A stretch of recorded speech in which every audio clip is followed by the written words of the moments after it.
किस तरह से वो सिर्फ रिस्पॉन्ड कर पाती है, ठीक है? जैसे अगर आप फीमेल्स को देखेंगे, तो फीमेल्स में देयर आर, देखिए अपनी पूरी बॉडी के सेल्स अपन नहीं जाते, जैसे कि अपन ने जर्म कंटिन्यूटी ऑफ जर्म प्लास्ट की थ्योरी देखी थी बेटा, ऑगस्ट विजमैन की। ऑगस्ट विजमैन ने बोला था कि सिर्फ आपके जर्म सेल्स है वो जाते हैं बॉडी के अंदर। अब आपको पता है बेटा, एक स्पर्म एंड एक ओवम ही गया हुआ है, एक फीमेल। एकदम बेसिक पढ़ा रहा हूँ बेटा, ऐसा मत सोचिए कि मैं एकदम फर्स्ट ये इंट्रोडक्टरी चैप्टर में पूरा एकदम फुल डिटेल में आपको चला जाऊंगा। एकदम बेसिक बेसिक चीजें मैं आपको पढ़ा देना चाहता हूँ, ठीक है? चलिए, ह्यूमंस जो है बेटा, वे सिर्फ सेक्सुअल रिप्रोडक्शन पे डिपेंडेंट होते हैं। जैसे मैं बोल रहा हूँ कि हाइड्रा है या फिर पॉरीफेरा है, ये लोग क्या करते हैं, ये बडिंग करती है, घिम्यूल फॉर्मेशन करते हैं, फ्रेगमेंटेशन करते हैं। लेकिन ह्यूमंस के पास सिर्फ इकलौता एक तरीका है, दैट इज सेक्सुअल रिप्रोडक्शन, ठीक है बेटा? तो सेक्सुअल रिप्रोडक्शन से ही वो आगे की प्रजातियां उनकी आगे चलती रहती है। वेरी क्लियर, ठीक है बेटा? अब ये बात इमेजिन कीजिए और मुझे बताइए कि आपने सिर्फ और सिर्फ स्पर्म एंड ओवम का मिक्स किया है, ठीक है? स्पर्म एंड ओवम का मिक्स किया है, तो इसके बाद क्या बचता है सिर्फ? अगर बेबी, मतलब इससे क्या होने वाला है, फॉर एग्जाम्पल ये पूरा अटैच हो गया है एम्ब्रियो से, मदर की वूम्ब से ये अटैच हो गया है ये ज़ाइगोट। तो आपको पता है बेटा, इसका फर्दर बहुत ज़्यादा डिवीज़न होगा। एक स्पेशल टाइप ऑफ डिवीज़न होता है जिसको मैं बोलता हूँ बेटा क्लीवेज। ये जो स्पेशल टाइप ऑफ डिवीज़न होता है ना क्लीवेज, ये बहुत ही इंपॉर्टेंट होता है। क्यों? क्योंकि इसमें पता है क्या, क्लीवेज में जो साइटोप्लाज्म होता है, साइटोप्लाज्म कभी नहीं बढ़ता है बेटा, सिर्फ और सिर्फ न्यूक्लियर डिवीजन होता है। मतलब एक न्यूक्लियस जो है वो 2 हो जाएगा, फिर 2 के। हाँ, बोलो बेटा। कहाँ एडमिट होना है? हॉस्पिटल में एडमिट होना है क्या? हाँ, ठीक है, ठीक है। एडमिट तो है, Nishika is there. Nishika, are you there? कब की ऐड किया उसको तो मैंने। ठीक है बेटा, चलिए। Okay, okay. ठीक है बेटा, तो अपने को पता है कि इस दुनिया में ये अगर आपने एक स्पर्म एंड सिर्फ एक ओवम का ज़ायगोट बनाया है, तो इसका एक स्पेशल टाइप ऑफ डिवीज़न होता है, जिसको मैं बोलता हूँ क्लीवेज। क्लीवेज के बारे में एक बात याद रखेंगे हमेशा, इसमें जो साइटोप्लाज़्मिक रेशो है ना, वो बढ़ता नहीं है, न्यूक्लियर रेशो बहुत बढ़ जाता है। फॉर एग्ज़ाम्पल, ये पहला एक सेल है, ज़ायगोट है, इसके अंदर एक सेल है। एक सेल का क्लीवेज होता है, साइज सेम है, देखिए साइज सेम ही है। फिर उसके अंदर ये 4 सेल्स जो है 1, 2, 3, 4 में कन्वर्ट होते हैं। थोड़ी देर के बाद अगर आप देखेंगे तो यही 4 1, 2, 3, 4, 5, 6, 7, 8, ठीक है बेटा? तो इस तरह से एक स्पेशल टाइप ऑफ डिवीजन है जिसमें न्यूक्लियस ही बढ़ते जा रहा है, एंड यही फ्यूचर में पूरा का पूरा बेबी फॉर्म करने वाला है। उसका ऑर्गेनोजेनेसिस करेगा। एक-एक ऑर्गन फॉर्म होता है बेटा। जैसे मैं बोलूँ कि फर्स्ट वीक में क्लीवेज होता है, ब्लास्टोसिस फॉर्मेशन होता है। अच्छा, एक सिंपल क्वेश्चन पूछता हूँ बेटा, कि फर्टिलाइजेशन हुआ, तो फर्टिलाइजेशन के कितने दिनों के बाद इम्प्लांटेशन होता है? यस। तो आपको पता है बेटा, 1 week and exactly 7 day. For example, 1 June को सेक्सुअल रिप्रोडक्शन हुआ है, स्पर्म की एंट्री हुई है फीमेल के बॉडी में एंड फर्टिलाइजेशन हो गया है, तो उसका इम्प्लांटेशन होगा 7 जून को।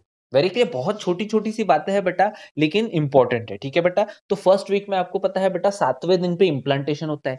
सेकंड वीक में गैस्ट्रुलेशन होता है। मेसोडर्म, एक्टोडर्म, एंडोडर्म का फॉर्मेशन होता है बेटा।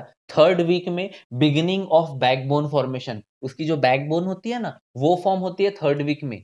उसके बाद neural tube development, brain and spinal cord development, ये भी थर्ड वीक में ही हो जाता है।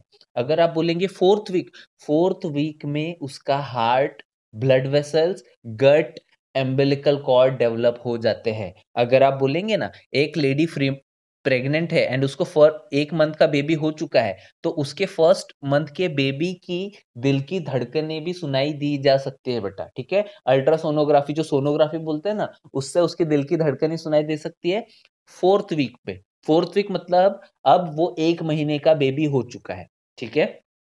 फिफ्थ वीक मतलब 1 महीना, फर्स्ट वीक चालू हो रहा है, तो उसका ब्रेन और ज्यादा डेवलप होते हैं, लिम्ब बर्ड्स आते हैं, मतलब इसका जो लिम्ब होते हैं ना, इसके पैर और हाथ, ये 5th वीक में चालू हो जाता है बेटा, ठीक है। Tube like heart starts to pump and that can be heard by stethoscope, ठीक है बेटा। 6th वीक में आईज एंड ईयर फॉर्म होते हैं। अगर उसका 6th वीक है तो आईज एंड ईयर फॉर्म हो रहा है बेटा। उसका जो 7th वीक है उसमें उसके जो जितने भी इंपॉर्टेंट ऑर्गन्स है, माउथ, टंग, फेस, ये सब डेवलप होना चालू हो जाता है, ठीक है बेटा। इसके बाद कंटिन्यूअसली 7वां, 8वां, 9वां, 10वां, 11वां 11वें वीक तक पूरे ऑर्गन्स डेवलप होना चालू हो जाता है। No new organs develop between 8, 9, 10 and 11 week. हाँ, अब आता है बेटा 12वें वीक। 12वें वीक में इसमें आप ऐसे बोल सकते हो फीटस फुल्ली फॉर्म होते हैं बेटा। इसके सेक्स ऑर्गन भी पूरा डेवलप होना चालू हो जाते हैं। इसके बाद 13, 14, 15, 16, 17, 18, 19, 20, 20 तक कुछ भी नहीं होता है। पूरे ये ऑर्गन फिर से ग्रो एंड रीडिवाइड होना चालू होते हैं। 20वें वीक में इसमें मतलब 5th मंथ में आ चुके हैं बेटा। इसके ऊपर एमसीक्यू आता है। 5th मंथ में उसके हेयर डेवलप होते हैं, ठीक है। 5th मंथ मतलब 20th वीक, ठीक है बेटा। तो 20th वीक में उसके hair, eyelashes, eyebrow and fingerprints आते हैं। फिंगरप्रिंट आपको पता है ना बेटा, पूरे दुनिया में आपका जो फिंगरप्रिंट है वो किसी और का हो ही नहीं सकता है। इवन अगर मैं बोलूं कि दो जुड़वा बच्चे हैं, दो जुड़वा बेबी है ना, ट्विंस, उनके भी फिंगरप्रिंट कभी मैच नहीं हो सकते। एक बार का उनके आई का रेटिना कभी थोड़ा बहुत मैच होने के चांसेस होते हैं, लेकिन दुनिया का कोई ऐसा व्यक्ति नहीं है जिसके फिंगरप्रिंट एग्जैक्टली दूसरे फिंगरप्रिंट से मैच हो, ठीक है बेटा। एक और बात बता दूं मैं, even there are courses which are far far better than MBBS. उसमें आता है बेटा how twins are born. Twin, okay okay, ये आएगा ना बेटा तरुल, ट्विन्स कैसे बॉर्न होते हैं, ठीक है। एक फिंगरप्रिंट वाला मुझे याद दिलाएगा। एक मैं तरुल के क्वेश्चंस का आंसर देता हूं बेटा, ठीक है। देखिए, ये बोल रहा हूं कि ये फेलोपियन ट्यूब है। अब आ गया यहाँ पे एक, ये आ गया बेटा, ठीक है। एक ओवम आ गया, ठीक है। ओवम, इसका फर्टिलाइजेशन होने के बाद ये जैसे ही जाइगोट बनता है ना, जाइगोट का इमीडिएटली डिवीजन होता है। मतलब इसमें आपको पता है बेटा 23 क्रोमोसोम्स एंड 23 क्रोमोसोम्स मिलके 46 क्रोमोसोम होता है। तो इसका जाइगोट डिवाइड हो जाता है। दो जाइगोट जो होता है तो इसको बोलते हैं अपन मोनोजाइगोटिक ट्विंस। ऐसा बहुत रेयर होता है कि इस साइड से भी इस एक मंथ में एक ओवम आ गया एंड दूसरे ओवरी ने भी सेम टाइम पे दूसरा ओवम डाल दिया। तो ऐसा हो सकता है कि एक स्पर्म जाके इसको फर्टिलाइज करेगा, दूसरा स्पर्म जाके इसको फर्टिलाइज करेगा। तो इनको बोलते हैं डायजाइगोटिक ट्विंस, ठीक है। तो अगर जाइगोट का ही डिवीजन हो गया बहुत इनिशियल टाइम पे तो उसको बोलते हैं मोनोजाइगोटिक ट्विंस। तो उसमें क्या होगा बेटा कि एक जैसे ही दिखेंगे, बिल्कुल बिल्कुल जुड़वा होंगे, ठीक है बेटा। एंड ये जो डायजाइगोटिक ट्विंस होते हैं बेटा, ये आइडेंटिकल ट्विंस नहीं होते हैं। अच्छा, इसमें एक और बात याद रखेंगे, ये जो मोनोजाइगोटिक ट्विंस होते हैं, ये अगर दोनों भी मेल है, मतलब एक जो पहला मेल था तो दूसरा भी मेल ही होगा, ठीक है बेटा। और दूसरा भी अगर अगर ये फीमेल थी तो ये भी फीमेल हो जाएगा, क्योंकि पहले ये जाइगोट बना एंड जाइगोट का फर्दर एक स्पेशल टाइप का डिवीजन हो गया बेटा, ठीक है। तो इसको मोनोजाइगोटिक ट्विंस बोलते हैं। हाँ, अगर डाइजाइगोटिक ट्विंस है, व्हाट अबाउट ट्रिपलेट्स, 3 डिवीजन होते हैं। विनीत इज आस्किंग कि ट्रिपलेट्स कैसे फॉर्म होता है बेटा। तो इसके मल्टीपल डिवीजन होते हैं। मैं आपको एक आज की डेट में बताता हूँ बेटा। ऐसा ही एक केस था कि जिसमें आपको बता दूं कि 11 बार ये डिवीजन हो गया था।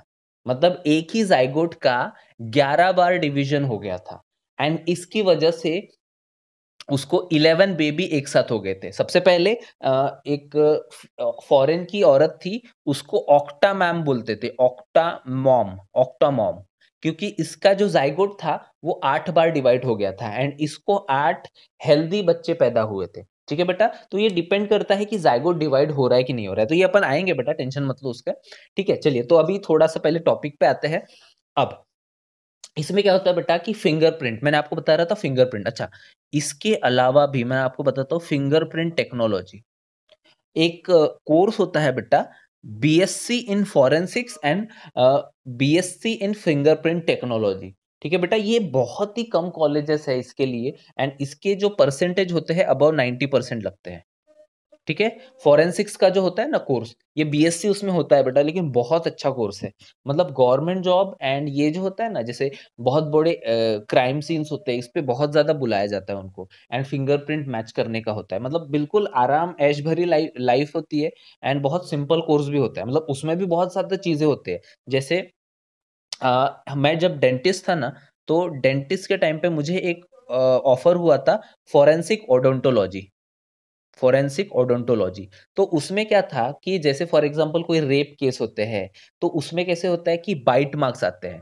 फॉर एग्जांपल कोई मेल है, रेपिस्ट है, उसने किसी फीमेल के बाइट मार्क्स को ये कर लिया, ठीक है बेटा? तो वो कभी भी कभी ये होता है, उसको मैच करने की भी ये होती है। इसके अलावा भी बड़े-बड़े जो अ बहुत बड़े-बड़े जो क्रिमिनल्स होते हैं, वो आप ऐसे बोल सकते हो कि फेशियल ट्रांसप्लांट कर लेते हैं, लेकिन उनका जो डेंटल इम्प्लांट रहता है ना, या डेंटल जो जॉ का साइज़ होता है, वो बहुत डिफ़िकल्ट होता है चेंज करना। ठीक है बेटा? तो इसकी वजह से भी बहुत सारे क्रिमिनल्स पकड़े जाते हैं, क्योंकि उनका जो डेंटल इम्प्लांट्स होते हैं ना, या दाँतों का जो शेप होता है बेटा, वो बड़ा यूनिक ही होता है और एक जैसा ही होता है। कोई 2 ऑर्गेनिज़्म ऐसे भी नहीं होंगे कि जिनका एग्ज़ैक्टली पूरे दाँतों की जो ये है बेटा, एग्ज़ैक्टली मैच हो जाए, ठीक है? चलिए, तो इसको देखते हैं अभी। तो फिंगरप्रिंट्स बहुत ज़्यादा इम्पोर्टेंट होता है बेटा, ठीक है? चलिए, इसके बाद आता है बेटा आपका वीक 24। वीक 24 में आईलिड ओपन होती है, बच्चे की आँखें खुलना, ये सबसे पहले वीक 24 में होता है बेटा। 26वें वीक में बच्चा फुल्ली मैच्योर हो सकता है, एंड अगर आप ऐसे बोल सकते हो बेटा कि इस टाइम पे 26वें वीक में अगर वो पैदा हो गया, तो वो ज़िंदा रह सकता है। मतलब आप ऐसे बोल सकते हो बेटा कि जो 26वाँ वीक है, इस टाइम पे वो 7th मंथ का पूरा कंप्लीट हो चुका है, ठीक है? एंड छठवें महीने से ज़्यादा हो चुका है उसमें, एंड अब वो फुल्ली डेवलप हो चुका है बेटा। वीक 28 में उसकी फीटस की जो है ना बेटा, साउंड लिसनिंग की प्रॉपर्टी बहुत ज़्यादा बढ़ जाती है। ये एमनियोटिक फ्लूइड ड्रिंक करना चालू करता है। एलिमेंट्री कैनाल इसका फंक्शनल होता है, वो यूरिनेट करना चालू कर देता है बेटा, ठीक है? मतलब अगर आपने कुछ बात की उससे प्रेगनेंसी के दौरान, तो वो वीक 28 में आपकी सारी बातें सुन सकता है, ठीक है? वीक 30 में ये आप ऐसा बोल सकते हो इनिशियल डेज़ ऑफ जो ये है 8 मंथ का होता है बेटा, एंड 8th मंथ में मतलब वीक 30 में आप ऐसे बोल सकते हो कि जो बच्चा है, वो नीचे साइड घसरना चालू कर देता है। मतलब स्लीप डाउन होता है, लाई डाउन होता है। उसकी पोज़ीशन जो है ना, ये हेड की पोज़ीशन जो है, वो टुवर्ड्स अ, वजाइनल साइड में आ जाती है बेटा, ठीक है? तो इसका हेड इधर आ जाता है, और ये बहुत ज़रूरी होता है बेटा, क्योंकि आपको पता है कि जब डिलीवरी होगी, तब सबसे पहले उसका हेड ही निकलने वाला है, ठीक है? एंड वीक 36 से 40, वीक 36 से 38 के बीच में तो आप ऐसे बोल सकते हो कि बच्चे की डिलीवरी हो ही जाती है। 1-2 हफ्ता ऊपर-नीचे हो सकता है। अगर जेस्टेशन पीरियड की बात करूँ, तो 9th month 7 days, 9 month 7 days के ऊपर किसी भी फीमेल की डिलीवरी जा ही नहीं सकती है। कंसीव होना ही चाहिए, एंड मतलब उसका बच्चा डिलीवर होना ही चाहिए। अगर नहीं हो रहा है 7 मंथ 9 महीने 7 दिन के ऊपर हो गया ना, तो बच्चे के लिए भी बहुत रिस्क होता है, मदर के लिए भी रिस्क होता है। तो ऐसे टाइम पे अगर फीटल इजेक्शन रिफ्लेक्स नहीं आ रहा है, तो ये लोग क्या करते हैं, ऑक्सीटोसिन का इंजेक्शन ठूस देते हैं मम्मी को, ताकि उसको फीटस इजेक्शन रिफ्लेक्स आए एंड पार्चुरेशन हो जाए, मतलब डिलीवरी हो जाए। वेरी क्लियर, ठीक है बेटा? तो चलिए, इतना अपने को समझ में आ गया है कि क्या-क्या चीज़ें होने वाली है, मतलब एक नया जीवन आने वाला है, ठीक है बेटा? अब एक आपको क्वेश्चन पूछता हूँ, which are the things which were not present at the time of birth? कोई ऐसे 2 या 3 ऑर्गन बताइए मुझे, जो at the time of birth present नहीं थे। एनीवन?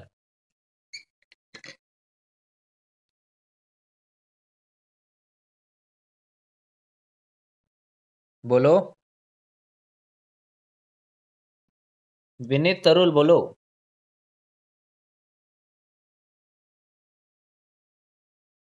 ओके, और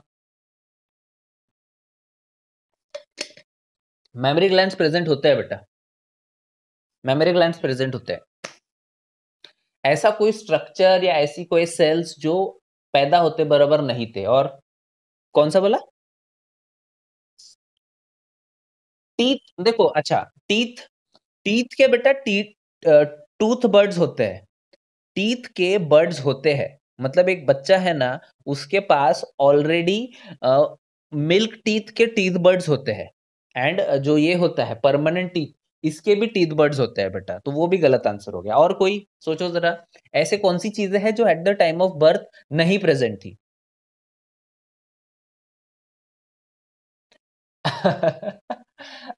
ठीक है, प्लेसेंटा बाद में डेवलप होता है, वेरी गुड। किसने दिया आंसर? Clever, clever, good. हुँ, और कोई? ऐसा कोई सेल जो at the time of birth नहीं है, बाद में आया है? बेटा आप ओवम भी नहीं बोल सकते हो, क्योंकि ओवम भी आपको पता है, ओवम के भी जो मदर सेल्स होते हैं ना, मदर सेल्स जो होते हैं, मदर गोनिया सेल्स होते हैं, वो प्रेज़ेंट होते हैं बेटा। 6 से स्प्लीन स्प्लीन भी है बेटा, स्प्लीन का भी स्प्लीन ऑर्गन डेवलप हो जाता है पहले ही, जब आप स्प्लीन लेके पैदा हुए हो। ठीक है बेटा, इसका आंसर है स्पर्म।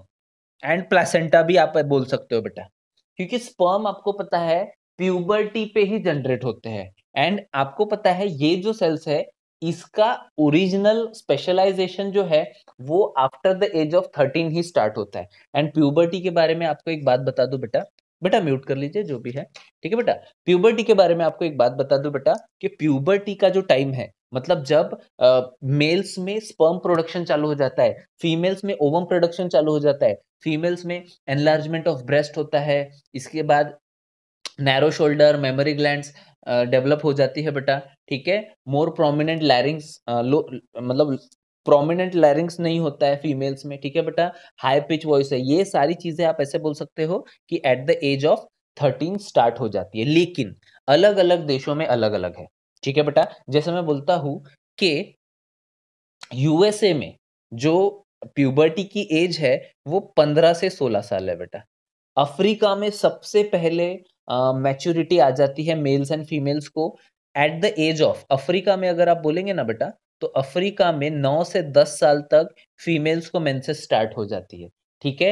इंडिया में अगर आप इंडिया की बात करेंगे बेटा, तो इंडिया में 13 से 16 साल तक मेंसेस स्टार्ट हो जाना हो जाता है बेटा, फीमेल्स में एंड मेल्स में। मतलब आप ऐसे बोल सकते हो कि मैच्योरिटी आ जाती है। एंड स्पेशली अगर आप बोलेंगे फीमेल्स में 13 से 14 साल तक आ जाती है, ठीक है। ये जो मेल्स में है, टेस्टोस्टेरोन का जो प्रोडक्शन है या स्पर्म का प्रोडक्शन है वो थोड़ा लेट स्टार्ट होता है, ठीक है। चलिए, तो इतना अपने को पता चल चुका है बेटा।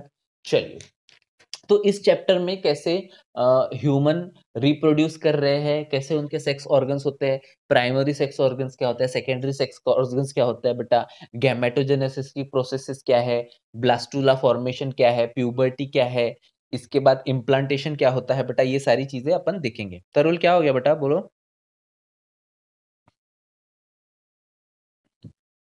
कुछ बोल रहे थे तरुल? ओके बेटा, चलो ठीक है। तो अब एक, अच्छा एक और बात मैं आपसे पूछना चाहता हूँ, जैसे अभी जनरल टर्मिनोलॉजीज अपनी चल रही है बेटा, तो एक और बात मैं आपसे पूछना चाहता हूँ। मुझे एक बात बताइए कि अगर एक कंकाल मिला आपको, स्केलेटल मिला है, तो कैन यू डिफरेंशिएट कि किसका कंकाल है, मेल का है या फीमेल का है? ऐसे आप कंकाल पता कर सकते हो क्या? यस, उनकी जो पेल्विक गर्डल है बेटा, जो हिप बोन्स होती है ना फीमेल्स में, वो थोड़ी-सी ब्रॉड होती है। एंड मेल्स में जो होती है ना, वो जो पेल्विक गर्डल होती है, वो बहुत ही ज़्यादा सिकुड़ी होती है, जिसकी वजह से आप ऐसे बोल सकते हो कि मेल्स एंड फीमेल को डिफरेंशिएट किया जा सकता है बेटा, ठीक है? चलिए, तो इस तरह से पूरा सेल जो है पूरे पूरे बॉडी के ऑर्गन्स को बनाता है, ठीक है? चलिए, तो Nishika is there? Nishika are you there? चलो भाई, पढ़ना चालू करो। ह्यूमन रिप्रोडक्शन, थोड़ी बहुत अपन ने चीजें थी, अपन ने बता दिए। धीरे धीरे अपन और इसको इलेबोरेट करते चलेंगे बेटा, और टेंशन मत लो, इसके ऊपर एक भी एमसीक्यू नहीं छूटेगा फॉर श्योर। बोलो।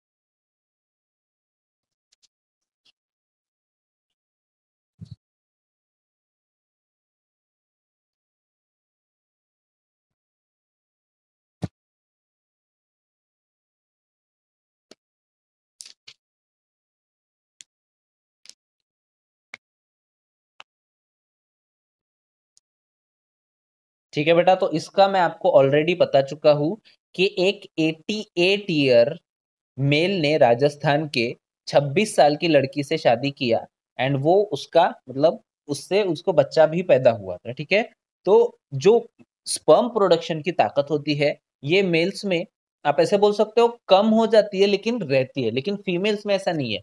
Females are reproductive between the age of 15 to 45। ठीक है बेटा, जब फीमेल्स को मेंसेस स्टार्ट होती है, एग प्रोडक्शन स्टार्ट होता है, तो उसको अपन बोलते हैं, उसको क्या बोलते हैं? जब फीमेल्स को मेंसेस स्टार्ट होती है उस स्टेज को, उस फेज को क्या बोलते हैं?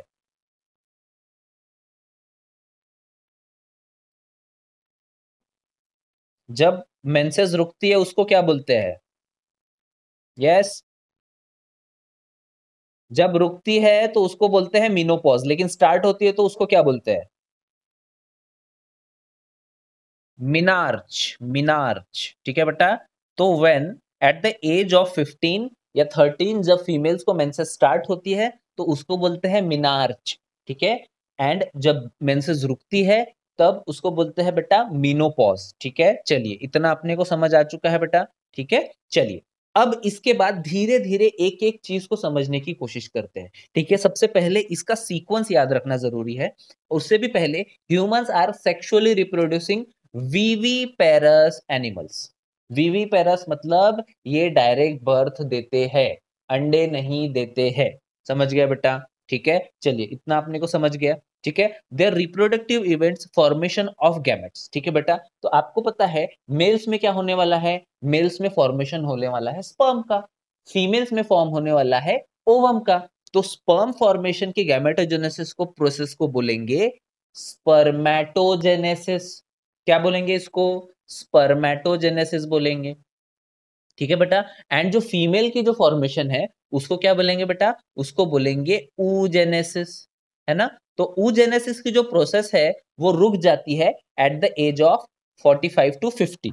ठीक है बेटा, मैंने आपको बताया था इसमें ईस्ट्रोजन का लेवल बहुत कम हो जाता है, जिसकी वजह से at the age of 45 to 50 females बहुत चिड़चिड़ी हो जाती है। ठीक है, उनको बहुत पैरों में दुखना, जॉइंट्स में दुखना, ये सारी चीजें चालू हो जाती है बेटा। क्यों? क्योंकि ईस्ट्रोजन का लेवल बहुत ज्यादा बढ़ चुका है। इसी टाइम पे एक सेल्स जो बोन डिस्ट्रक्टिंग सेल्स है इनकी एक्टिविटी बढ़ जाती है। उन सेल्स का नाम बताइए। विच आर द सेल्स जिनकी एक्टिविटी बढ़ जाती है, जो बोन डिस्ट्रक्शन में, ऑस्टियोपोरोसिस में रिस्पॉन्सिबल होते हैं? ऑस्टियोक्लास्ट, मैंने आपको बताया था ना बेटा, ऑस्टियोक्लास्ट। ऑस्टियोक्लास्ट नाम के सेल्स जो है ये बोन डिस्ट्रक्टिंग सेल्स होते हैं एंड इनकी एक्टिविटी बढ़ जाती है एट द एज ऑफ 45। ठीक है बेटा, चलिए तो इतना अपन समझ चुके हैं। इसके आगे चलते हैं बेटा। तो गैमेटोजेनेसिस हो चुका है मेल्स में, स्पर्मेटोजेनेसिस फीमेल में, oogenesis, very clear. Sperm in males and ovum in female. Transfer of sperm in female is called insemination. Very very important.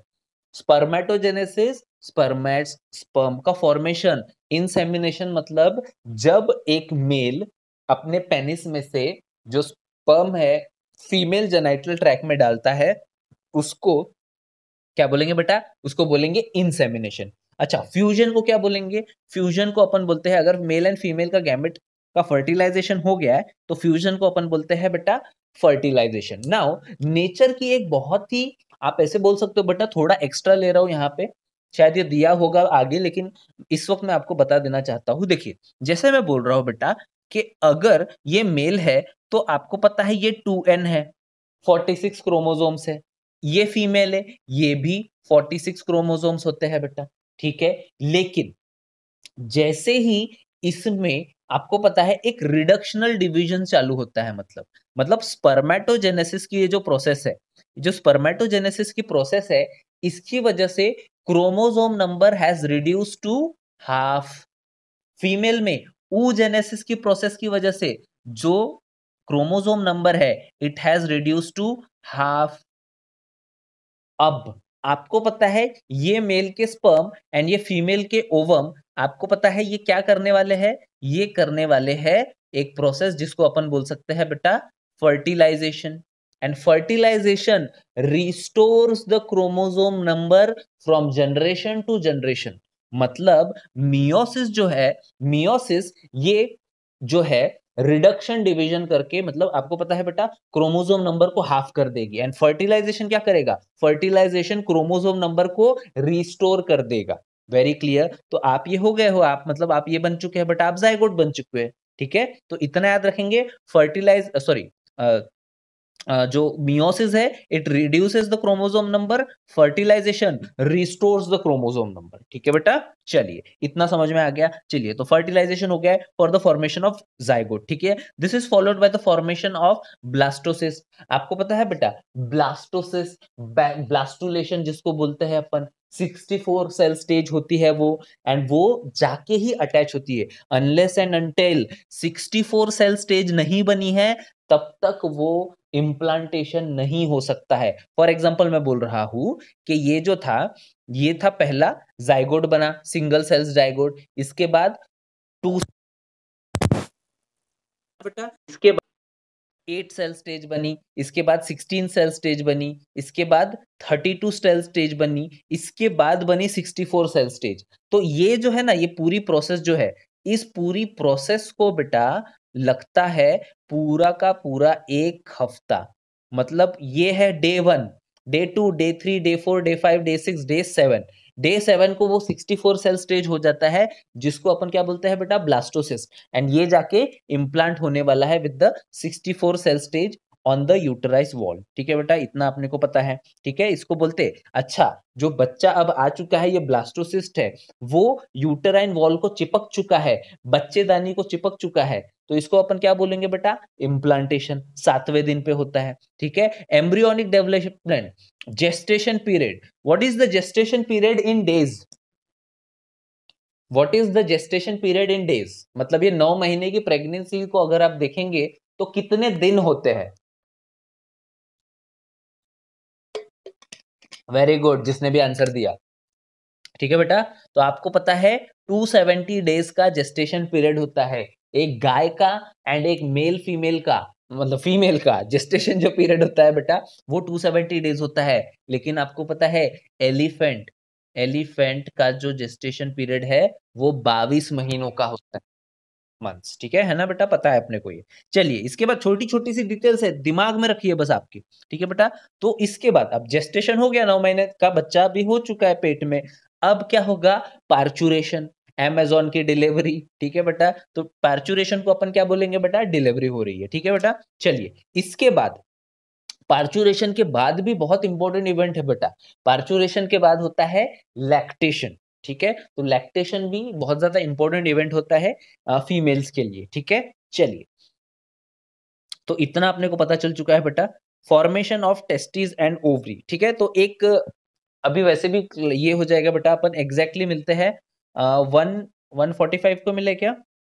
ठीक है, 145 को मिलता है बेटा। And formation of testis and ovaries को थोड़ा कंक्लूड करने की कोशिश करेंगे। ठीक है, तो थोड़ा सा जो मैंने आपको पीडीएफ अभी भेज देता हूँ, उसको पढ़ के रखिए। ठीक है, ये मेल या फीमेल है, लेकिन फिर 1.5 महीने के बाद जो लोग हैं सेक्स डिटर्मिनेशन करते हैं, तो ये सब पता चल जाता है उसमें बेटा। ठीक है, तो वो सोनोग्राफी में पता चलता है कि वो मेल है या फीमेल है। ठीक है बेटा, चलिए इसके बाद इसको डिटरमाइन करने वाले कुछ स्ट्रक्चर्स होते हैं, सब्सटेंस होते हैं। ठीक है, जैसे टेस्टिस डिटरमाइनिंग फैक्टर, टीडीएफ, ये अगर रहा तो ये आपको पता है बेटा ये कहां से आता है? ऑफ कोर्स उसमें वाई क्रोमोसोम आया होगा ना, एक्स एंड वाई आया होगा, तो वाई की वजह से उसके पास SRY रीजन से ये टेस्टिस डिटरमाइनिंग फैक्टर मिलता है, एंड जिसकी वजह से वो फ्यूचर में काय में कन्वर्ट हो जाएगा? मेल में कन्वर्ट हो जाएगा। ठीक है, चलिए, तो इसके बाद मेन चीज पे आता है बेटा आपकी मेल रिप्रोडक्टिव सिस्टम पे। तो अगर आपको कोई पूछे कि what is the primary sex organ in males, तो आपको पता है बेटा कि प्राइमरी सेक्स ऑर्गन जो होता है वो क्या होता है? वो होता है टेस्टिस। फॉर एग्जाम्पल, अगर मैं बोल रहा हूं कि ये दिस इज द पेनिस वाला part and this is the 2 testis, if I cut this part, इस पार्ट को मैंने पूरा कट भी कर दिया, पेनिस वाले पार्ट को, तब भी उसमें मैस्कुलिनिटी या मर्दानगी रहेगी। क्यों? क्योंकि जो स्पर्म प्रोडक्शन का काम कर रहा है वो टेस्टिस कर रहे हैं। वेरी क्लियर बेटा. So even if penis is not there ना, he will be male. But अगर मैंने पेनिस को कट कर दिया, सॉरी टेस्टिस को कट कर दिया एंड पेनिस को ही रखा, तो फिर उसकी मर्दानगी चली जाएगी, क्योंकि मेन जो मर्दानगी होती है वो टेस्टोस्टेरोन की वजह से होती है बेटा, है ना. ठीक है, चलिए तो ये थोड़ा सा मैं पढ़ देता हूँ आपको. Mail reproductive system, the mail reproductive system is located in the pelvic region. पता है अपने को पेल्विक रीजन में होता है. At it includes pair of testis, accessory duct, accessory glands and external genitalia. ठीक है बेटा, तो ये एसेसरी डक्ट जो है स्पर्मेटिक डक्ट होता है. ठीक है, बहुत सारे इसमें वास डिफरेंस डक्ट वगैरह होते हैं बेटा. इसके अंदर एसेसरी ग्लैंड्स होते हैं, जैसे मैं बोल रहा हूँ seminal vesicle, prostate gland, bulbo urethral gland. ठीक है, ये जितने भी होते हैं बेटा, ये एसेसरी ग्लैंड्स होते हैं, मतलब सीमेन में थोड़ा बहुत कंट्रीब्यूशन करेंगे बेटा. प्रोस्टेट ग्लैंड भी करता है ना. तो आपको पता है ये सारे के सारे. एंड एक्सटर्नल जेनेटेलिया मतलब, एक्सटर्नल जेनेटेलिया मतलब पेनिस. ठीक है, तो ये होता है पेनिस, एक्सटर्नल जेनेटेलिया. ठीक है, besides male reproductive system there are certain secondary sexual character which are evident that the male is male. ठीक है, तो आपको पता है बेटा फेशियल हेयर, लड़कों में मूछी आना, दाढ़ी आना. ठीक है, चेस्ट हेयर, फीमेल्स में कभी भी चेस्ट हेयर नहीं आती है बेटा, मेल्स में ही चेस्ट हेयर आती है. ब्रॉड शोल्डर, इनके जो शोल्डर होते हैं वो ब्रॉड होते हैं. देखिए वेरी वेरी इंपॉर्टेंट, नैरो हिप्स, जो इनका हिप वाला रीजन होता है, कॉक्सल बोन वाला रीजन होता है, वो नैरो होता है. फीमेल्स में हिप वाला रीजन ब्रॉड होता है. क्यों? क्योंकि they have to give birth to the baby. ठीक है, एडम्स एप्पल, एडम्स एप्पल पता है ना बेटा, ये जो लैरिंग्स वाला रीजन होता है वो प्रोमिनेंट होता है गले वाले रीजन में. ठीक है, जैसे अगर शाहरुख खान का भी आप देखेंगे तो शाहरुख खान में यहाँ पे उसके गले वाले रीजन में एडम एप्पल बहुत ज्यादा दिखाई देता है बेटा. ठीक है, जिसकी वजह से क्या आती है, लो पिच वॉइस आती है. ठीक है, लो पिच वॉइस आपको पता है बेटा, भारी आवाज आती है, जैसे विजय दीनानाथ चौहान, भारी आवाज आती है मेल्स में. ठीक है, एब्डोमिनल ब्रीदिंग होता है इनमें एंड हाई बीएमआर होता है बेटा. ठीक है, तो आपको पता है ये सारी चीजें हैं जो मेल्स में दिखाई देती है. मेल्स में प्यूबर्टी अटेन करने की जो एज है वो 13 से 16 साल होती है. ठीक है, चलिए अब आते हैं बेटा रेजोनाइट कंसेप्ट पे, that is male sex organ. इसमें से एमसीक्यू आएगा फॉर श्योर. देखिए इसको पढ़ लीजिए तो बेटा, स्नेहा यू रीड.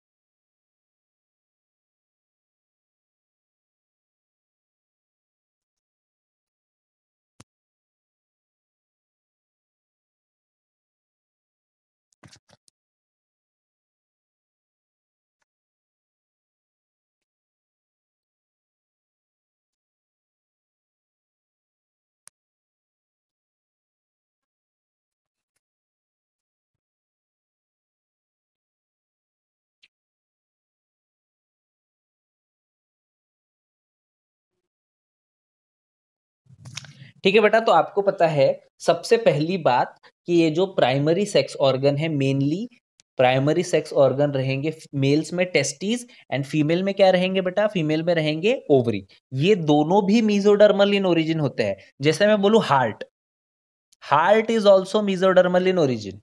ठीक है बेटा, ठीक है, तो इतना याद रखेंगे. Heart, ovaries and testis, all three are mesodermal in origin. ठीक है बेटा, इसके अलावा आपको पता है बेटा कि ये सेक्स हार्मोन्स को रिलीज करते हैं. ठीक है, गोनाडोट्रोपिन्स होता है, आपको पता है, मैंने आपको बताया ना बेटा, एफएसएच. एफएसएच क्या करता है, एस अगेन सेमिनिफेरस ट्यूब्यूल के सर्टोली सेल्स पे काम करते हैं एंड स्पर्म का प्रोडक्शन करते हैं. 4S फॉर्मूला पता है ना आपको, ये मैंने बनाया है बेटा ये. ठीक है, एंड आपको पता है एलएच जो होता है, ये बहुत इजी चीज है यार, हर किसी को आती है. एलएच आपको पता है बेटा, ये किस पे काम करता है, लीडिंग सेल्स पे करता है, और ये क्या बनाता है, टेस्टोस्टेरोन. तो ये जो गोनाडोट्रोपिन्स है, कहीं ना कहीं ये गोनाड्स पे काम करते हैं, मतलब ये टेस्टिस पे भी काम करते हैं, ये ओवरी पे भी काम करते हैं. आपको पता है बेटा एफएसएच फीमेल्स में क्या करता है, एफएसएच ये काम करता है फॉलिकल्स का डेवलपमेंट, मतलब प्राइमरी सेकेंडरी टर्शरी फॉलिकल बनाता है, एंड इसके बाद यहां से ईस्ट्रोजन रिलीज होता है. दूसरा जो है एलएच, आपको पता है बेटा एलएच क्या करने वाला है, मेनली ये ओव्यूलेशन करने वाला है. वेरी क्लियर, तो ये ओवरीज एंड टेस्टिस पे काम करने वाले हॉर्मोन्स है भैया, समझ गए. ठीक है बेटा, इसके बाद यहाँ पे देखिए, इसके अलावा उन्होंने बोला है कि इसके अलावा जो है जो कि ना के रिप्रोडक्शन में काम करते हैं, ना ही कोई हार्मोन्स बनाते हैं। तो ऐसे हैं ऑर्गन्स आपके सेकेंडरी सेक्स ऑर्गन्स, जैसे कि है प्रोस्टेट ग्लैंड, जैसे कि है सेमाइनल वेसिकल। देखिए, ये जो प्रोस्टेट ग्लैंड है ना, ये आपको पता है बेटा कि एक सिक्रीशन देने वाले हैं, जिससे चिपचिपापन बना रहेगा बेटा, विस्कोसिटी बनी रहेगी।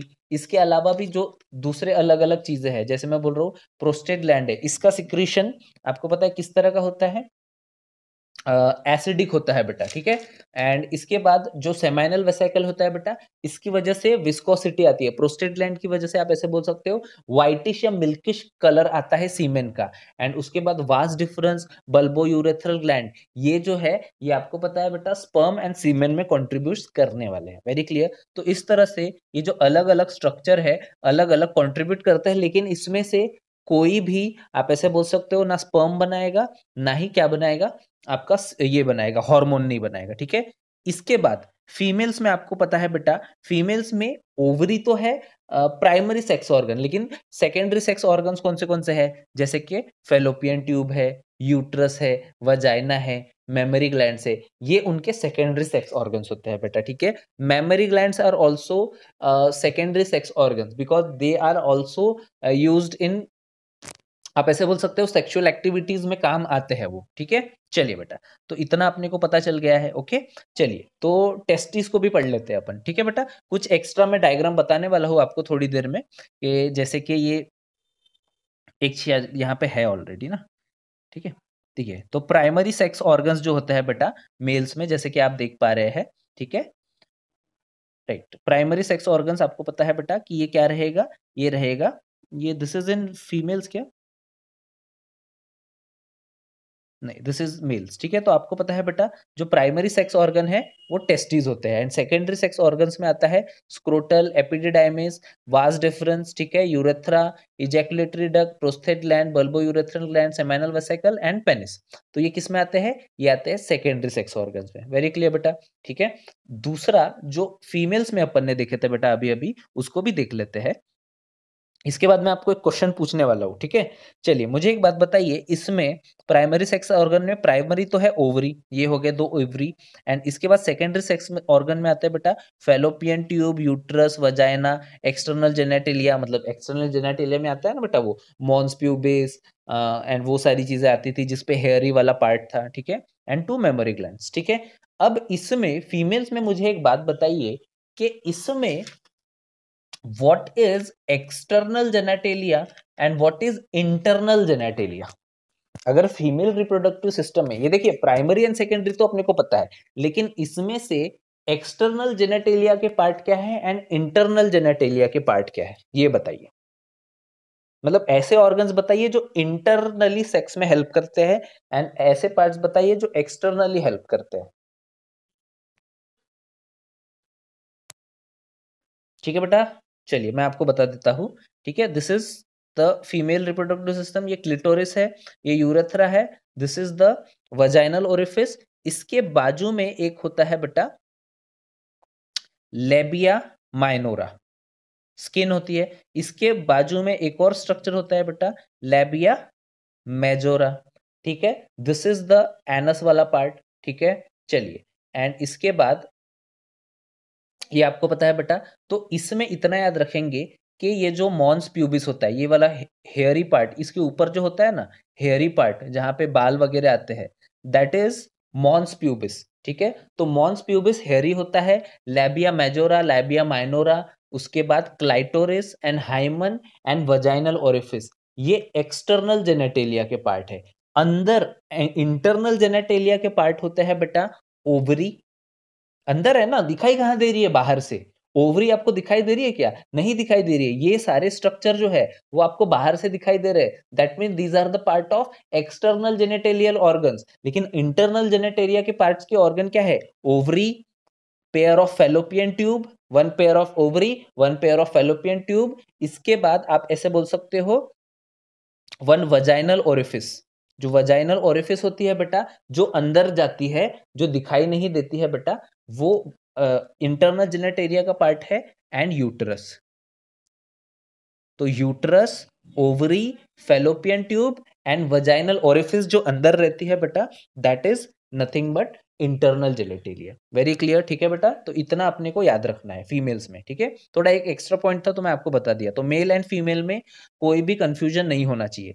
मेल के रिप्रोडक्टिव सिस्टम पे आता हूँ बेटा थोड़ी देर में, कि इसमें दो इंपॉर्टेंट मसल्स होते हैं, क्रेमास्टिक्स मसल्स एंड डार्टोस मसल। तो ये दो भी अपन थोड़ी देर में पढ़ने वाले हैं, ठीक है। चलिए, तो मेल रिप्रोडक्टिव सिस्टम पे थे भैया अपन। चलिए इसको पढ़ लेते हैं बेटा। निशिका इज देयर, निशिका आ गई क्या रे बाबा? पढ़ो बेटा ये। एक सेकेंड ना, सॉरी। Okay, read testis. या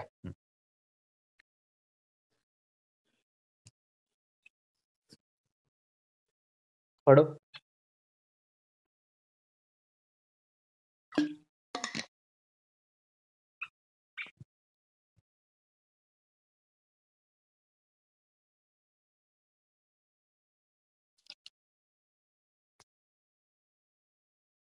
हम्म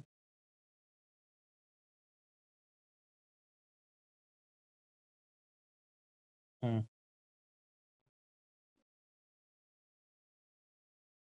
हम्म हम्म। ठीक है बेटा। चलिए, तो एक छोटी छोटी सी चीजें है बेटा आपको। वेट ऑफ जो टेस्टिस होता है बेटा, कितना दिया है? वेट नहीं दिया है यहाँ पे, है ना। अगर आप वजन बोलेंगे एक सिंगल टेस्टिस का, तो वो 10 से 15 ग्राम होता है बेटा, ठीक है। एंड जो टेस्टिस होते हैं वो ऑब्लिकली प्लेस्ड होते हैं। फॉर एग्जाम्पल अगर मैं बोलूं कि ये है स्क्रोटल सैक, ये है दूसरा है स्क्रोटल सैक, तो ये ऑब्लिकली प्लेस्ड होते हैं, मतलब ऐसे रखे होते हैं, इस तरह से, ठीक है बेटा, ऑब्लिकली प्लेस्ड होते हैं। दूसरी बात है कि इनका जो लेंथ होता है, अगर बहुत एग्जैक्टली अगर मैं पूछूं ना बेटा, तो इनकी जो लेंथ होती है वो होती है 3.7 सेंटीमीटर्स। एंड इनकी जो विड्थ होती है वो होती है बेटा 2.5। एंड इसमें भी अगर आप बोलेंगे तो इसका जो लोअर पोल होता है ना बेटा, लोअर पोल थोड़ा ब्रॉड होता है। मतलब अगर आप टेस्टिस को बहुत अच्छे से देखेंगे ना, तो टेस्टिस इस तरह से है, मतलब मोर ओवर ऐसी है, इस तरह से है बेटा टेस्टिस। तो ऊपर में जो विड्थ होती है ना बेटा, वो कम होती है। ऊपर की जो विड्थ है वो 1.8 सेंटीमीटर्स होती है, ठीक है। एंड नीचे में जो विड्थ होती है बेटा, वो होती है 2.5 सेंटीमीटर्स। देखिए ये मेडिकल टर्मिनोलॉजीज है बेटा, ये हमको मेडिकल में पढ़ाया गया था, ठीक है। तो नीचे साइड में जो होती है लेंथ, देखिए पहले तो इसका एक इस तरह का शेप होता है बेटा, ठीक है। एंड इसके बाद इसकी भी जो लेंथ होती है, ऊपर साइड में विड्थ जो होती है वो थोड़ी कम होती है, नीचे में थोड़ी वो ब्रॉड हो जाती है, ठीक है बेटा। इसके अलावा एक और बात याद रखेंगे बेटा, कि जो टेस्टीज होती है ना, लेफ्ट वाली टेस्टीज ना, ये नॉर्मल फिनोमेना है। मैं आपको एक बात बता दूं, फॉर एग्जाम्पल ये देखिए, ये अपन इमेजिन कर रहे हैं कि ये है पेनिस, ठीक है। दिस इज द पेनिस वाला part. I think I should use red one, ठीक है। दिस इज द पेनिस वाला पार्ट, ठीक है बेटा। ये है पेनिस, ठीक है। पेनिस में आपको, अगर आप नीचे साइड से देखेंगे पेनिस को, तो वहां पे दिखाई देता है एक ग्रूव, जिसको बोलते हैं बेटा मीडियन रैफे। क्या बोलते हैं इसको? मीडियन रैफे बोलते हैं, ठीक है। यहाँ पे आपको पता है बेटा, यहाँ से क्या रहेगा? यूरेथ्रा रहेगा, यूरेथ्रा निकल जाएगा। Very clear. इसमें एक बात याद रखेंगे, for example this is the right testis and this is the left testis. तो लेफ्ट टेस्टिस जो होती है ना बेटा, वो नॉर्मली थोड़ी बड़ी होती है, ठीक है। तो ऐसा कंसिडर नहीं करेंगे कि one is having bigger testis और स्मॉलर टेस्टिस, ठीक है। नॉर्मल ही आप ऐसे बोल सकते हो। फीमेल्स में भी ऐसा होता है कि फीमेल्स में जो मेमोरी ग्लैंड्स होते हैं बेटा, कभी भी दोनों इक्वल नहीं होते हैं। 85% ऑफ द फीमेल्स में दोनों ब्रेस्ट एक जैसे नहीं होते हैं। एक ब्रेस्ट थोड़ा बड़ा होता है, एक ब्रेस्ट थोड़ा छोटा होता है। वेरी क्लियर, ठीक है। उसी तरह नॉर्मली मेल्स की अगर आप बात करेंगे बेटा, तो लेफ्ट जो टेस्टिस होती है वो थोड़ी लंबी दिखाई देती है और थोड़ी नीचे जाती है। इसका रीजन किसी को पता है तो बताइए।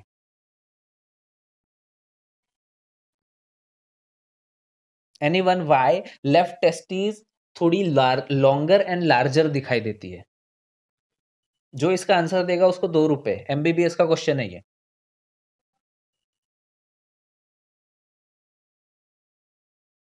नहीं, दोनों 7th मंथ में ही होती है डिसेंट। और कोई?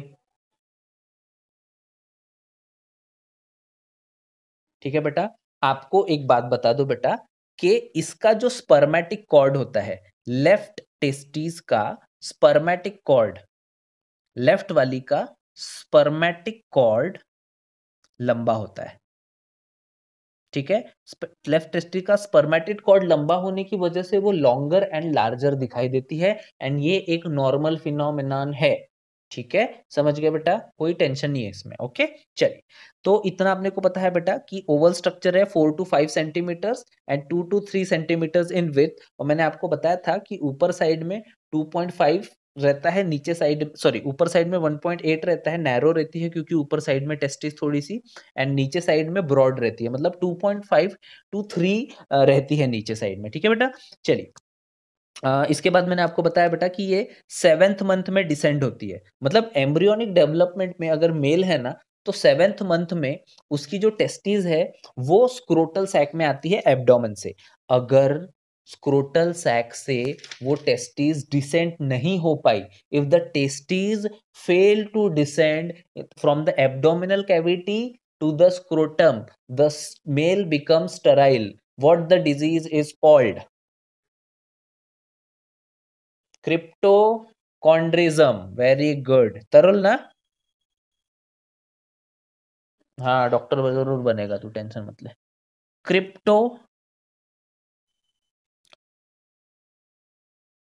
कीडिज्म पढ़ो रे बाबा, ये क्या है? तो क्रिप्टोकॉर्डिज्म जो भी है बेटा, क्रिप्टोकॉर्डिज्म जो भी है, इसमें आप ऐसे बोल सकते हो, in the 7th month of pregnancy the testis fail to descend from abdominal cavity to the scrotal cavity. इसकी वजह से क्या होता है बेटा? Mail becomes sterile. नाउ एक और ये बताइए बेटे, बेटा चलो इतना पता है आपको, तो एक बात बताइए बेटे,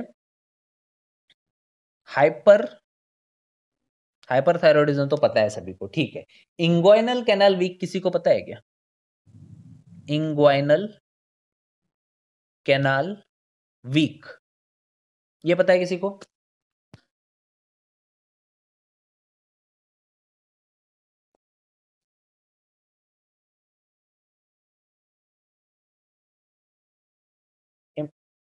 हम्म, नहीं, और होती तो है, लेकिन ये सेपरेट हो जाता है बेटा। जैसे मैं बोल रहा हूँ कि इंग्वाइनल कैनाल वीक में क्या होता है कि ये अगर एब्डोमिनल का पार्ट है और ये उसकी टेस्टिस वाला पार्ट है, ठीक है, तो इंग्वाइनल कैनाल वीक क्या होता है कि ये एब्डोमिन का एक छोटा सा कैनाल होता है।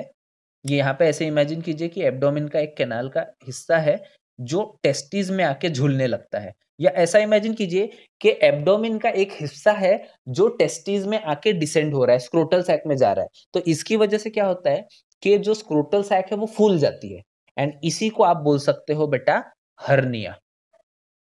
हर्निया में जो एब्डोमिनल का छोटा सा पार्ट होता है, इंग्वाइनल कैनाल होती है, वो वीक हो जाती है एंड वो स्क्रोटल सैक में घुसने लगती है, एंड जिसकी वजह से स्क्रोटल सैक फूल जाता है, इसीलिए इसको इंग्वाइनल हर्निया भी बोलते हैं बेटा। ठीक है, तो ये टेस्टिस से रिलेटेड सब डिसऑर्डर्स होते हैं बेटा। आपको और एक बात बता दूं, बैट, रैट, वेल, एलिफेंट, इनके जो स्क्रोटल सैक्स होते हैं ना बेटा, मतलब स्पेशली वेल एंड एलिफेंट, इनके जो ये होते हैं टेस्टिस, वो इनके एब्डोमेन वाले रीजन में ही होते हैं बेटा। अच्छा, कुछ एनिमल्स है जैसे कि bat and rat, bat and rat जैसे एनिमल्स जो है, इनके जो टेस्टिस है वो स्क्रोटल सैक में सिर्फ और सिर्फ ब्रीडिंग सीजन में ही निकलते हैं, बाकी टाइम वो उधर ही रहता है बेटा। ठीक है, तो इतना अपने को याद रखेंगे। वेरी क्लियर, समझ में आ रहा है बेटा सभी को? चलिए, नाउ एक और बात मैं आपको बता दूं बेटा, what do you mean by appendix of testis? ये क्वेश्चन जरूर आया होगा या कभी तो भी पूछा जाता है। What do you mean by appendix of testis? देखिए, टेस्टिस में भी एक छोटा सा पार्ट होता है बेटा। फॉर एग्जांपल मैं टेस्टिस बना रहा हूं, तो टेस्टिस में भी एक छोटा सा पार्ट होता है जो नॉन फंक्शनल होता है। तो ये वाला जो पार्ट है ना, आपको दिखाई दे रहा होगा, ये वाला जो पार्ट है बेटा, ये एक छोटा सा पार्ट होता है टेस्टिस का, जो बिल्कुल भी फंक्शनल नहीं होता है, इसका कोई काम नहीं होता है। This is the remains of paramesonephric duct, या इसको आप बोल सकते हो अपेंडिक्स ऑफ टेस्टी, या इसको आप बोलते हैं हाइड्रेटेड ऑफ मॉर्गेनगी। क्या बोलेंगे इसको? Hydrated of मॉर्गेनगी, hydrated of मॉर्गेनगी, मॉर्गेनगी। This is called appendix of testis. Testis का एक ऐसा पार्ट जिसमें कोई भी फंक्शन नहीं होता है बेटा, ठीक है। तो अपेंडिक्स ऑफ टेस्टिस जिसको हाइड्रेटेड ऑफ मॉर्गेनगी बोलते हैं, ठीक है, इसको अपन याद रखेंगे बेटा, ठीक है। चलिए, तो इनफ ऑफ दिस नॉलेज, ठीक है। चलिए, hence the testis in human males are extra abdominal. आपको पता है बेटा, ये ऑलरेडी मैं बता चुका हूँ कि सेवेंथ मंथ में तो डिसेंट होती है, लेकिन दूसरी बात जो है कि टेस्टोस्टेरोन एंड हार्मोन प्रोडक्शन का जो काम होता है वो 2.5 डिग्रीज कम में होना चाहिए। नहीं तो क्या होगा, केमिकल चेंज हो जाते हैं बेटा डीएनए में, एंड जिसकी वजह से बहुत प्रॉब्लम हो सकते हैं फ्यूचर में। ओके, ठीक है। चलिए, व्हाट तरुल सेड, एक सेकेंड, व्हाट तरुल इज सेइंग, फीमेल में भी हर्निया होता है ना? फीमेल में भी हर्निया, फीमेल में कौन से वाले पार्ट में होता है बेटा? फीमेल हर्निया मैंने सुना नहीं है, एक बार मैं देखता हूँ। Meso, that is not so common I guess. Female hernia is not common. देखता हूँ एक बार मैं बेटा। फीमेल हर्निया मैंने सुना नहीं है अभी तक। हर्निया होगा तो कौन से वाले रीजन में होगा? There is no scrotal sac ovary.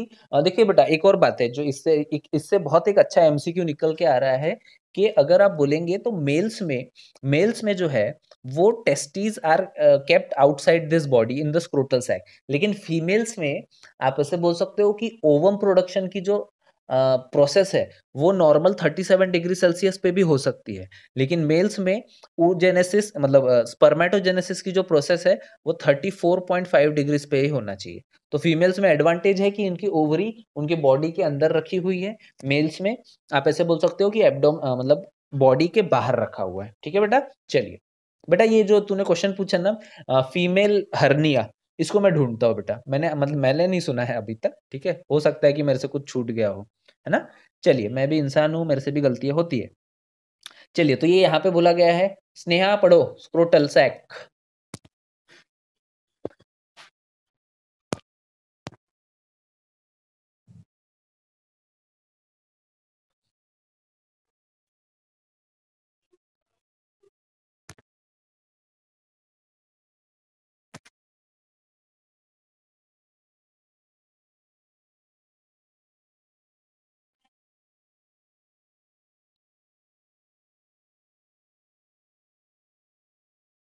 ठीक है बेटा, डार्टोज मसल एंड क्रीमेस्टर मसल, ये दो मसल्स है बेटा। इनको मैं दिखा देता हूँ सबसे पहले, इसके बाद इसकी डिटेल में जाएंगे, ठीक है। सी ओवर हियर, तो अगर आपको दिखाई दे रहा है तो ये स्क्रोटल सैक है बेटा, ठीक है। तो यहाँ पे सबसे बाहर वाला जो है वो स्किन है, ठीक है, सबसे आउटर स्किन है। उसके जस्ट इमीडिएटली बाद है बेटा डार्टोज मसल, ठीक है। डार्टोज मसल्स जो होती है बेटा, आपको पता है ना, टेस्टिस पे ऐसे व्रिंकल दिखाई देते हैं। अगर आप टेस्टिस को ध्यान से मतलब इमेजिन कीजिए कि इस तरह से व्रिंकल होते हैं बेटा, झुर्रियां होती है टेस्टिस के ऊपर। तो ये झुर्रियां जो होती है, ये इसी मसल्स की वजह से होती है बेटा। कौन सी मसल्स? डार्टोज मसल की वजह से, ठीक है। चलिए, इसके बाद इसके बाद आता है बेटा एक्सटर्नल स्पर्मेटिक फेशिया आता है, उसके बाद क्रीमेस्टस मसल आती है, एंड उसके बाद इंटरनल स्पर्मेटिक फेशिया होता है, एंड इसके अंदर फिर होती है बेटा testis. So there are so many layers that surround the testis, ठीक है। तो स्क्रोटल सैक की लेयर है बेटा, इसमें से भी सबसे इंपॉर्टेंट है आपकी डार्टोज मसल एंड क्रीमेस्टिस मसल, ठीक है। तो इसको पढ़ लेते हैं बेटा, क्या क्या ये फंक्शन करते हैं करके, ठीक है। एनसीईआरटी में इतना नहीं दिया है, लेकिन अपन देख लेते हैं डिटेल में, ठीक है। तो सबसे पहले डार्टोस मसल पढ़ लो बेटा, ठीक है। पढ़ो।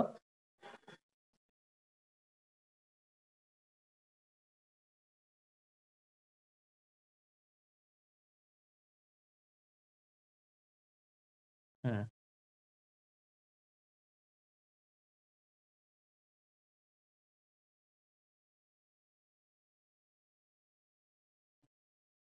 ठीक है बेटा, तो आपको पता है कि कंडीशन ऑफ कोल्ड वेदर, ठीक है।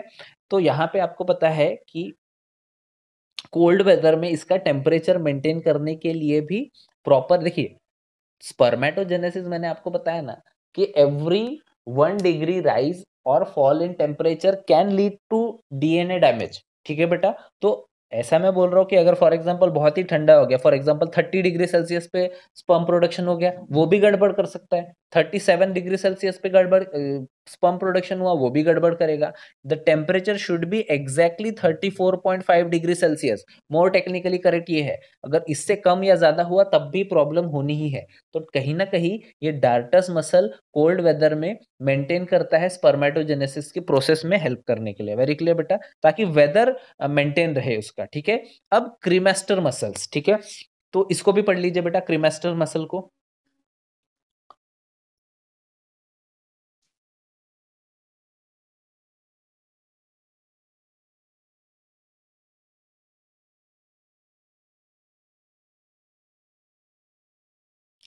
ठीक है, इनडायरेक्टली डायरेक्टली ये भी रिस्पॉन्सिबल होती है बेटा टेस्टिस को टेम्परेचर मेंटेन करने के लिए। अब आपको एक बात बता दो बेटा कि ये जो होती है ना, raising and lowering the temperature of the testis during sexual reproduction, मतलब जब कॉपुलेशन चल रहा है, फॉर एग्जांपल कॉपुलेशन इस वक्त चल रहा है, तो ये जो टेस्टिस होते हैं ये हो जाते हैं बहुत ही ज्यादा रेज हो जाते हैं। रेज मतलब ऊपर साइड चले जाते हैं।